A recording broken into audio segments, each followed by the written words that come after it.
Hello বন্ধুরা, আমি সুব্রত বিশ্বাস। আমি একটা গান করছি, যদি পছন্দ হয় তাহলে প্লিজ সাপোর্ট করবেন, আমাকে কমেন্ট করবেন, কমেন্টে আমাকে জানাবেন। কে বলে ঠাকুমা তোমায় বয়স পেরিয়ে গেছে ৮০, মনে তো হয় না দেখে কখনো, মনে তো হয় না দেখে কখনো বাঁধানো দাঁতেরই হাসি। নেই তো তোমার চশমা চোখে, খালি চোখে দেখো ভালো, কল্পনা করো তোমার মাথার চুলগুলো সবই কালো।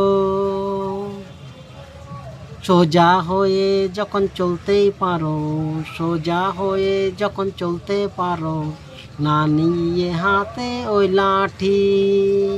কে বলে ঠাকুমা তোমায় বয়স পেরিয়ে গেছে ৮০, মনে তো হয় না দেখে কখনো, মনে তো হয় না দেখে কখনো বাঁধানো দাঁতেরই হাসি।